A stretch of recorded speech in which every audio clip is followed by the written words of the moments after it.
Hello friends. तो पीछे class में हम लोग प्रोनाउन के टॉपिक को डिस्कस किए थे।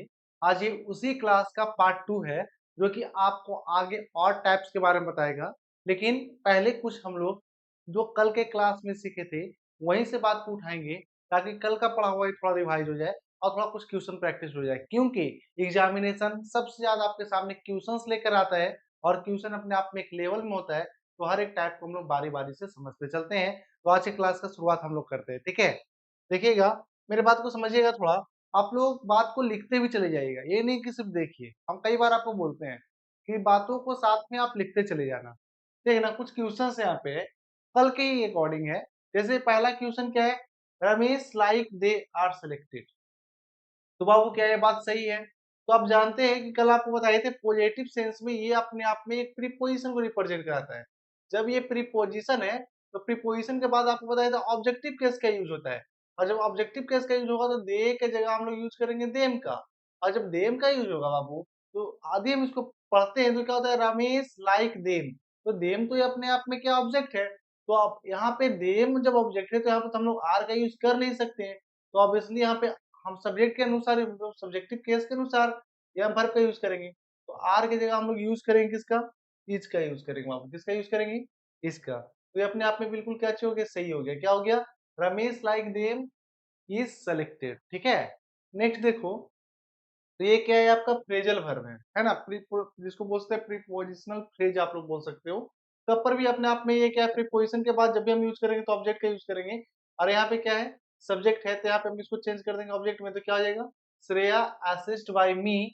अब यहाँ पे क्या है, हैव। तो हैव, श्रेया के अकॉर्डिंग हम लोग हैव का यूज नहीं करेंगे बाबू, हैज का यूज करेंगे।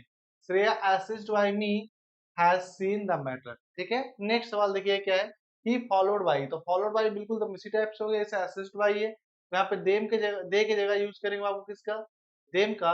और बर के जगह ही के अकॉर्डिंग यूज करेंगे बाज का। बात सही ना, कोई प्रॉब्लम?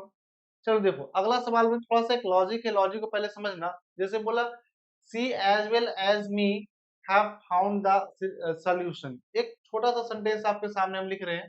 जैसे बोले, I am as big as you, big as you. ये सेंटेंस जरा आप लोग देखना, क्या लिखे, ज्यादा छोटा हो गया क्या? अच्छा कोई बात नहीं, थोड़ा सा इसको बड़ा कर दे रहे हैं हम।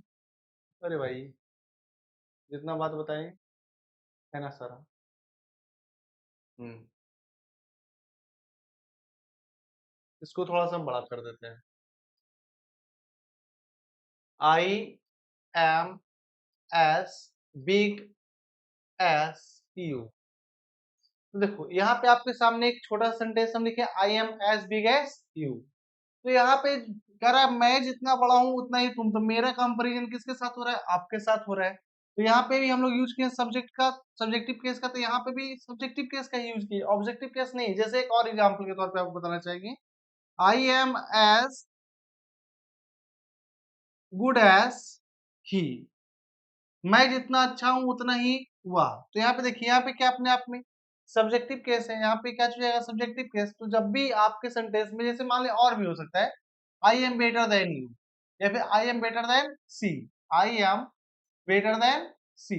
जब कंपैरिजन करते हैं बेटर देन सी, तो हम क्या बोलना चाहेंगे, कंपैरिजन के केस में आपका, हम लोग आगे भी सब्जेक्ट का यूज करते हैं और पीछे भी सब्जेक्ट का यूज करते हैं। तो यहाँ पे देखिए आपके सामने सेंटेंस है, सी, सी इज। अच्छा यहाँ पे आपका sentence, she as well as me have found the solution. तो यहाँ पे एज वेल एज के बाद हम लोग यूज करेंगे किसका, आई का, according to the sentences. She as well as I. अब देखो सी के अनुसार जब हम यहाँ पे चलेंगे तो यहाँ पे हैव का नहीं बल्कि यूज होगा किसका, हैज का। Has found the solution. बिल्कुल जस्ट इसी टाइप में कंपैरेटिव में ये बात दिया हुआ है, तो मी के जगह यूज करेंगे आई का, और दे के अकॉर्डिंग हैज का नहीं बल्कि हैव का यूज करेंगे। बात सही ना? चलो आगे देखना, आगे क्या बोलता है। अब इस टाइप के सवाल को समझने के लिए थोड़ा सा पहले देखिए कुछ क्वेश्चन, मतलब 5 सवाल तो आपको समझ में आया। छठा से जरा सा देखिएगा, इसको थोड़ा सा हम नीचे कर दे रहे हैं, थोड़ा सा नीचे कर दे रहे हैं, ज्यादा क्लियर हो जाएगा बातें, है ना। हाँ चलिए, क्लियर हो गया। छठा बात, क्वेश्चन को देखने के लिए पहले थोड़ा सा बात को समझिए यहाँ पे। जैसे हम आपको क्या बताए, जैसे पोसेसिव केस में ये जो आपका एक पोसेसिव एडजेक्टिव है, क्या है, पोसेसिव एडजेक्टिव, और ये वाला आपका पोसेसिव प्रोनाउन है। तो जब ये आपका पोसेसिव प्रोनाउन है, एक चीज रखते हैं यहाँ पे मिस है, क्या मिस है भाई? तो आपका देम का जो बात है, दियर और दियर्स आपका मिस है ना, दियर और दियर्स आपका मिस है, और ये आपका थोड़ा मिस्टेक वाला टाइपिंग किया हुआ है, चलो कोई बड़ा बात नहीं। यानी ये जो पूरा बात बोला जाए तो एक बात यहाँ पर से हम निकालते हैं क्या कि पोसेसिव एडजेक्टिव के बाद आप लोग नाउन का यूज कर सकते हो, लेकिन जब सेंटेंस में पोसेसिव प्रोनाउन का यूज होता है तो हम लोग नाउन का यूज नहीं करते हैं, ठीक है। तो ये तीनों बात को देखा जाए तो जैसे योर्स फ्रेंडली या फिर योर्स फ्रेंडली, ये तीनों बात अपने आप में क्या है, मिस्टेक वाला बात है। क्यों? क्योंकि पीछे वाला आपको subjective case noun and case जब आप पढ़ाए थे आपको, ये बात आपको बताए थे। यहाँ पे जरा देखना क्या बोल रहा है, योर्स। योर्स के बाद क्या है, योर्स है, इसमें क्या हाँ है, ये क्या पोसेसिव प्रोनाउन है, इसके बाद आया है नाउन, लेकिन क्या नाउन का यूज होता है? नहीं। अपने आप में ये बात भी गलत हो गया, ये तीनों बात तो गलत हुआ, ये भी गलत हो गया। यूर अपने आप में पोसेसिव आपका एडजेक्टिव है, पोसेसिव एडजेक्टिव के बाद हम लोग यूज करते हैं नाउन का, लेकिन ये नाउन नहीं एडवर्ब है, इसलिए ये भी आपका बात गलत हो गया। पोसेसिव एडजेक्टिव ये है और इसके बाद नाउन का यूज है, यानी ये बात सही है। पोसेसिव प्रोनाउन है, ये आपका नाउन भी नहीं है, यानी ये भी बात कहा जाता है सही है, ठीक है। तो एक बात तो समझ में आया कि पोसेसिव एडजेक्टिव के बाद हम लोग नाउन का यूज करते हैं और पोसेसिव प्रोनाउन के बाद हम लोग नाउन का यूज नहीं करते हैं। तो चलिए आते हैं पीछे वाले सवाल में, क्या बोलता है, ही वांट मी बुक्स। अब देखो यहाँ पे क्या है, बुक्स जो है अपने आप में नाउन है, तो नाउन से पहले हम यूज करेंगे इसका पोसेसिव एडजेक्टिव का, तो क्या हो जाएगा, ही वांटेड माय बुक, ठीक है, books. The car is my, my के बाद हम लोग जब भी यूज करते हैं बाबू पोसेसिव एडजेक्टिव का, तो माई नहीं बल्कि यहाँ पे हो जाएगा mine. See the car is mine, clear. आगे वाला सवाल को यदि हम देखें तो आगे क्या सवाल है, हर्स बैग इज, तो बैग जो अपने आप में क्या एक नाउन है, और अभी जस्ट बोले नाउन से पहले हम लोग पोसेसिव एडजेक्टिव का यूज करते हैं, तो यहाँ पे क्या हो जाएगा, यहाँ पे आपका हर्ष की जगह हो जाएगा बाबू हर, क्या हो जाएगा, हर, ठीक है। आगे देखो क्या बोल रहा है, his father did not like him going to parties, उसके जो पिताजी हैं वो एकदम पसंद नहीं करते कि वो पार्टी में जाए, है ना। तो यदि इस बात को देखा जाए तो मेरे अकॉर्डिंग कर रहा है his father did not like, like जो यहाँ पे आपका बिहेव कर रहा है कैसा, ये आपका प्रीपोजिशन की तरह यूज कर रहा है, तो वो his father did not like he, और ही के बाद हम लोग यहाँ पे यूज कर सकते हैं ही इज, ही के साथ हम यूज कर सकते हैं he is going to party, ठीक है। आगे देखना, she appreciated me joining the club, she appreciated me joining the club है, तो यहाँ पे बोलना चाहेंगे मी के जब मी है तब सी अप्रिसिएटेड माई, सी अप्रिसिएटेड है ना, सी अप्रिसिएटेड, अप्रिसिएटेड अपने आप में क्या हो जाएगा, अप्रिसिएटेड है तो अप्रिसिएटेड भी अपने आप में बोला जा सकता है, देखिएगा। अच्छा इसके बारे में हम यहाँ पे नहीं डिस्कस किए, ठीक है, चलो इसको समझा देते हैं। अब यहाँ पे अप्रिसिएटेड का बात किया जाए तो अप्रिसिएटेड हो गया आपका, गोइंग हो गया, ये सब आपको बता रहा है भाई मतलब कि पार्टिसिपल या जिरंड आप लोग बोल सकते हो, इसको रिप्रेजेंट करा रहा है। तो she appreciated me joining the club, ये अपने आप में बात बोला जाना कुछ सही है, आज तक कुछ ये सही है, ठीक है।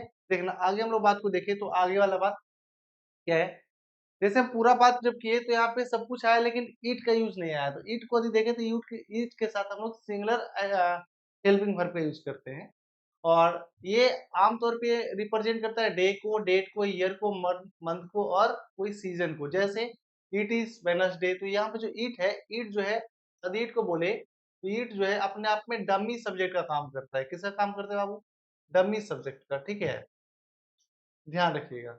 तो क्या बोला, इट इज वेडनेसडे, मतलब कि ये जो वेडनेसडे ये बता रहा है कि वेडनेसडे है। जैसे इट इज 25 सितंबर, तो यहाँ पे भी इट क्या हो जाएगा, डमी सब्जेक्ट हो जाएगा। जैसे ये कह रहा है to mention object animal and gender, ये और मेंशन क्या चीज करता है, ये आपका मेंशन करता है ऑब्जेक्ट को, एनिमल को और जेंडर को। जैसे बोल सकते हैं इट इज माई कार, ठीक है, तो इट इज, तो ये भी आपका क्या चुका, कार अपने आप में हो गया, ऑब्जेक्ट हो गया। The fox is very clever it, तो देखिए द फॉक्स है, यहाँ पे आपका क्या हो गया, एनिमल हो गया, एनिमल को रिप्रेजेंट कराने के लिए क्या हो गया, इट का यूज हो गया। The baby is crying it must be hungry, तो इसका मतलब क्या है कि ये आपको ह्यूमन को भी रिप्रेजेंट करे, एनिमल्स को बोल सकते हैं, तो यहाँ पे हम लोग यूज करें किसका, इट का। जैसे dummy subject introduce the original subject, ये जो है ओरिजिनल सब्जेक्ट को रिप्रेजेंट करता है, जैसे ये बेबी को रिप्रेजेंट कराने का काम कर रहा है। देखो ये जो है बेबी को रिप्रेजेंट कराने का काम कर रहा है, ये जो एनिमल को रिप्रेजेंट कराने का काम कर रहा है, ठीक है। एक बात हम बोल सकते हैं क्या कि यदि सेंटेंस में इट है, इट के बाद हम लोग हमेशा सिंगुलर ऑक्सिलरी वर्ब का यूज करते हैं, है ना, सिंगुलर हेल्पिंग वर्ब, उसके बाद हमेशा सब्जेक्टिव केस का यूज करते हैं। इसी पे कुछ सवाल देखिएगा, कुछ सवाल जैसे क्या कहता है, इट इज, यहाँ पे इट इज मी नहीं बल्कि इट इज आई हुआ, क्योंकि अभी जस्ट हम बोले इसके बाद हम लोग यूज करते हैं singular auxiliary verb, singular helping verb का। ठीक है, who spoke first, it were them. अच्छा, इट वर देम नहीं होगा, इट के साथ हम लोग यूज करेंगे वाज का, और देम की जगह यूज करेंगे दे का। It was they who raised question. अब देखिए अरेंजमेंट ऑफ पर्सनल प्रोनाउन का, तो देखा जा सकता है जैसे इसके लिए भी हम बात आपको बताते हैं क्या बात है, तो थोड़ा सा बात को पहले समझिएगा। जैसे अरेंजमेंट ऑफ पर्सनल प्रोनाउन का दिन पूरा समरी हम जब जान लिए तो एक बात तो समझ में आया कि सबसे पहले सेंटेंस में सब्जेक्ट होता है, वर्ब होता है, फिर बाद में क्या होता है, ऑब्जेक्ट होता है। यहाँ पे देखिए आपका सेंटेंस में सब्जेक्ट है, इसके अनुसार वर्ब का यूज हुआ है। The teacher scolded you and me, तो मी यहाँ पे ऑब्जेक्ट है, यू भी आपका ऑब्जेक्ट को रिप्रेजेंट करा रहा है। इट इज मी, अभी थोड़ा देर पहले हम देखे मी के जगह हम लोग यूज करते हैं आई का, तो यह it is I and he हो जाएगा। Who broke the pen, pen का मीनिंग यहाँ पे थोड़ा टाइपिंग मिस्टेक है, पेन हो जाएगा। ठीक है, नेक्स्ट देखिए यदि हम आगे आए तो अरेंजमेंट देखिए एटीट्यूड के अकॉर्डिंग देखा जाए तो यदि आपका सोशल बिहेवियर पॉजिटिव एक्ट को रिप्रेजेंट कराता है, ड्यूटी या रिस्पॉन्सिबिलिटी को यूज कराता है, तो सबसे पहले हम लोग सेकेंड पर्सन का यूज करते हैं, फिर थर्ड पर्सन का यूज करते हैं, फर्स्ट पर्सन का यूज करते हैं। बट वहीं यदि निगेटिव एक्ट को रिप्रेजेंट करता है, जैसे ब्लेम हो गया, एक्यूज हो गया, मिसकंडक्ट हो गया, तो पहले फर्स्ट पर्सन, फिर सेकेंड पर्सन, थर्ड पर्सन। तो एक बात तो कॉमन सा हमको दिख रहा है, क्या कॉमन है देखना, यहाँ पे सेकेंड पर्सन और थर्ड पर्सन एक साथ यूज हो रहा है, फर्स्ट पर्सन आगे या पीछे हो रहा है। मतलब कि फर्स्ट पर्सन पीछे कब जाता है, जब पॉजिटिव एक्टिविटी होता है, और फर्स्ट पर्सन आगे कब जाता है, जब निगेटिव एक्टिविटी होता है। ठीक है, तो देखो सबसे पहले आपके पास सवाल है, you I you and she have scored good marks. तो गुड मार्क्स तो अपने आप में क्या हो गया, पॉजिटिव एक्टिविटी हो गया। अब यदि उसको हम सुधारे तो क्या बोल रहा है, आई यू एंड सी, है ना। तो आई यू एंड सी, तो जब ऐसा कंडीशन है सबसे पहले हम लोग सेकंड पर्सन यूज करते हैं, तो पहला नंबर पे हम लोग इसको यूज करेंगे, दूसरा नंबर में इसको यूज करेंगे, और तीसरा नंबर में इसका यूज करेंगे। ठीक है, आगे देखना क्या बोल रहा है, you Shekhar, you and Shekhar have lost your his या दियर बुक्स, है ना। अब देखो ऐसा कंडीशन में देखो सबसे पहले एक बात तो पहले जान लो, यू के अकॉर्डिंग यदि हम यूज करेंगे तो यहाँ पे योर का यूज होना बिल्कुल सही हो जाएगा, ये दोनों आपका मिस्टेक है। ठीक है, बोल रहा है आई। अब देखो यहाँ पे एक बात और पहले समझ लो, इस बात को समझने के लिए हम आपके सामने कुछ कंडीशन लेकर के आए, ये आपका मिस्टेक है बाबू, यहाँ पे ये लिखा हुआ नहीं है। ठीक है, जैसे देखो यदि आपका स्पीकर आप फर्स्ट पर्सन रहा, तो ऐसा कंडीशन में जब भी हम लोग पोसेसिव एडजेक्टिव यूज करते हैं तो आवर के यूज करते हैं। आई दिखा तो, ठीक है, यू दिखा तो योर, और थर्ड पर्सन में कुछ भी दिखा तो हम लोग दियर का यूज करते हैं। ठीक है, ध्यान रखना, फर्स्ट पर्सन में आई दिखा तो आवर का यूज करते हैं, सेकेंड पर्सन के अकॉर्डिंग हम लोग यूज करते हैं किसका, किसका यूज करते हैं, सेकेंड पर्सन के यूज करते हैं, सेकेंड पर्सन के अकॉर्डिंग हम लोग योर का, और थर्ड पर्सन के अकॉर्डिंग हम लोग दियर का यूज करते हैं। ठीक है, तो थोड़ा सा एक बात को पहले समझना, यहाँ पे जो आपके पास जो पहला ये ऊपर सवाल बताया, ये वाला सवाल देखना क्या बोल रहा है, आई एंड सी। तो आई एंड सी, तो I and she have done my my her या दियर जॉब है। तो आई के अकॉर्डिंग यहाँ पे यदि हम देखें तो आई के अकॉर्डिंग ये तीनों आपको पॉसिबल नहीं है, आई के अकॉर्डिंग आवर होगा। ठीक है, अभी जस्ट आपको बताएं, इसी according Mohan, Rakhi and you have misconducted with his है, हर है, और दियर टीचर है। तो यू के अकॉर्डिंग यहाँ पे तीनों पॉसिबल नहीं है, बल्कि क्या चीज का यूज होगा, योर का यूज हो जाएगा। ठीक है, क्योंकि अभी जस्ट इस बात को हम जस्ट अभी आपको हम इस बात को बताया। एक बात और ध्यान रखना, यदि बात करें डेमोन्स्ट्रेटिव प्रोनाउन का, किसका बात करें, सेकेंड बात करें डेमोन्स्ट्रेटिव प्रोनाउन का, अभी तक हम बात कर रहे थे पर्सनल प्रोनाउन का। डेमोन्स्ट्रेटिव प्रोनाउन का बात करें तो ये पॉइंट आउट करता है, तो पॉइंट आउट ये इशारा करने का काम करता है, क्या बोल सकते हैं, इशारा करने का ये काम करता है, इशारा करता है, इशारा करना होता है। ठीक है, तो जैसे दिस का यूज हम लोग करते हैं सिंगुलर सब्जेक्ट के तौर पे, जो नियर में जो ऑब्जेक्ट को दिखाता है। डैट का हम लोग सिंगुलर के तौर पे यूज करते हैं, लेकिन जो वस्तु दूर में रखा होता है। दिस का हम लोग यूज करते हैं प्लुरल में, लेकिन जो नियर में होता है, जैसे बोले this pen, this pens, that pen, that pen, those pens. तो ये जो प्लुरल है ये आपको दूर में रखा हुआ वस्तु को रिप्रेजेंट कराता है, फार ऑब्जेक्ट को रिप्रेजेंट कराता है। ठीक है, आगे यदि कुछ क्वेश्चंस को देखें तो उसी अकॉर्डिंग है, जैसे this is my pen, this is my house, Karishma has a pen and a pencil. ठीक है। You take this and I take that. अब देखना एक बात को समझना, तो ये जो है दिस जो है, I take this and you take that, ये नॉर्मल सा बात है, ये बता रहा है नजदीक वाले और दूर वाले वस्तु को। इसी अकॉर्डिंग यदि हम बात को समझे तो ये जो है दिस को यदि हम देखें तो दिस जो है नियर वाला वस्तु को रिप्रेजेंट कराता है, और ये आपको डैट जो है फार वाला वस्तु को रिप्रेजेंट कराता है। जैसे population and poverty are linked, we have to eradicate this to control that no error। अब इस सेंटेंस में गलती क्या है, जरा इस गलती को पहले पहचानते हैं।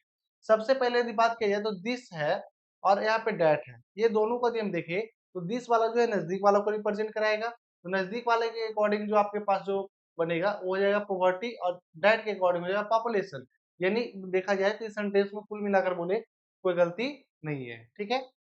यदि आगे हम बात को करें रेसिप्रोकल प्रोनाउन के अकॉर्डिंग, तो रेसिप्रोकल प्रोनाउन जो है ये आपको इसमें दो प्रोनाउन होता है, एक होता है ईच अदर, एक होता है वन अनदर। दोनों का मतलब पहले समझो। ईच अदर जो है दो व्यक्ति को रिप्रेजेंट कराता है, दो वस्तु को रिप्रेजेंट कराता है, और वन अनदर जो होता है बाबू, ये एक सॉरी दो से अधिक वस्तुओं को रिप्रेजेंट कराता है। इससे रिलेटेड कुछ क्वेश्चंस भी आपके सामने दिए, जैसे बोला राधा एंड प्रिया, तो कितना हो गया, दो हो गया। जब दो का बात है, are talking to each other हो जाएगा, ईच अदर, है ना। नेक्स्ट देखो, all the students shook hands with. अब कितना भी स्टूडेंट रहे, जब हाथ मिलाएगा तो एक दूसरे के साथ ही मिलाएगा, जब एक दूसरे के साथ मिलाएगा तो ये हो जाएगा आपका ईच अदर हो जाएगा बाबू, ठीक है।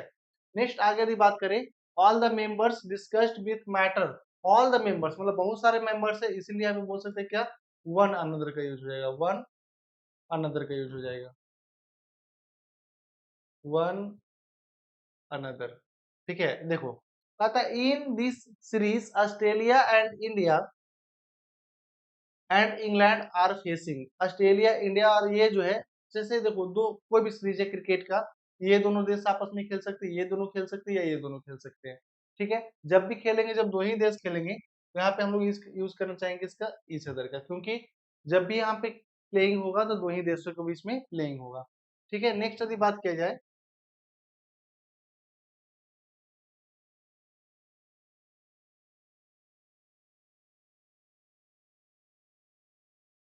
देखिएगा इंडिफिनिट प्रोनाउन में एवरी, सम, एनी और नो के साथ यदि वन या बॉडी का यूज करता है तो इसके साथ हम लोग सिंगुलर ऑक्सिलरी वर्ब का यूज करते हैं। इसी प्रकार से थिंग का भी यूज होता है तो सिंगुलर ऑक्सिलरी वर्ब का ही यूज करते हैं। लेकिन ये जो है आपको जब भी रिप्रेजेंटेशन देगा तो ध्यान रखना, इसके साथ हम लोग यदि देखें तो कौन सा वर्ड अपने आप में सही है पहले एक बार देख लेते हैं। जैसे बोले समवन हैज फॉरगॉटन हिज, हर या इट्स, तो देखो आप भी जानते हो कि ऐसा कंडीशन में हिज का यूज होगा, क्योंकि जब भी ऐसा कंडीशन में एवरीवन, समवन, एनीवन और नो वन का यूज होता है तो ये नॉर्मली ही को ही रिप्रेजेंट करता है, और ही के अकॉर्डिंग यूज होता है किसका, हिज का होता है, क्योंकि इसका पोसेसिव कैच हो जाएगा, हिज हो जाएगा। यहाँ पे नाउन है और नाउन से पहले हम लोग पोसेसिव एडजेक्टिव का ही यूज करते हैं। देखो कहता है no one can lose his self respect freely, ये भी अपने आप में बोलना बिल्कुल सही है। एवरीथिंग, एवरीथिंग जो है ये नॉन लिविंग थिंग को रिप्रेजेंट कराता है, इसीलिए यहाँ पे इट्स का यूज होना बिल्कुल सही हो जाएगा, ठीक है। यदि आगे हम कुछ बात करें तो आगे हमारा बात हो रहा है ऑल का। ऑल का यदि हम देखें तो ऑल जो है अनकाउंटेबल नाउन के साथ भी सिंगुलर हेल्पिंग वर्ब का यूज करते हैं, और प्लूरल काउंटेबल नाउन के साथ हम लोग प्लूरल हेल्पिंग वर्ब का यूज करते हैं। जैसे अब यहाँ पे दो एग्जांपल दिए, ऑल के साथ इसका भी यूज किए, ऑल के साथ आर का भी यूज किए हैं। ऑल के साथ इसका यूज होता है हेल्थ के अकॉर्डिंग, और मेंबर के अकॉर्डिंग हम लोग यूज करते हैं आर का। ऐसे बोले ऑल इज वेल, तो हमारा हेल्थ अच्छा है, सब कुछ अच्छा है ना। ऑल आर वेल, तो जितने मेंबर्स हैं सब अच्छे हैं। इसी अकॉर्डिंग देखो यहाँ पे क्या बोल रहा है, ऑल इज या are invited to the party. जब आप पार्टी में किसी को इनवाइट करोगे तो बहुत सारे लोग आएंगे, तो ऐसा कंडीशन में आप यूज करना चाहो किसका, आर का, है ना। यानी ये बताना चाह रहा है कि इसको मेंबर को बताना चाह रहा है।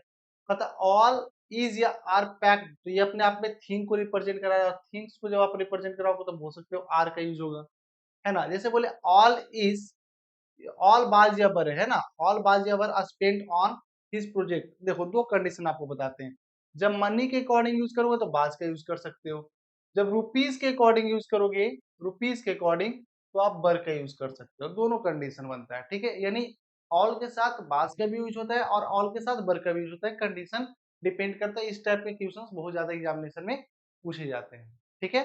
तो हम लोग नेक्स्ट कंसेप्ट के साथ, नेक्स्ट कुछ सीरीज के साथ अगले फिर क्लास में मिलते हैं। और देखो अब क्लास जब चल रहा है तो बात सिर्फ ओनली पढ़ाई का होना चाहिए, मेरा ऐसा सोचना है। तो नॉर्मल यदि आप क्लास में जुड़े हुए हो और इसका रेगुलरली लाभ उठा रहे हो तो हम एक बात बोलेंगे, आप लिखते चलो, बात को समझते चलो और साथ में रिवाइज भी करते चलना। ये नहीं कि आप छोड़ देना, आप अंतिम में रिवाइज करेंगे, नहीं, पलट करके देखते रहना। ठीक है, मिलते हैं हम लोग नेक्स्ट क्लास में।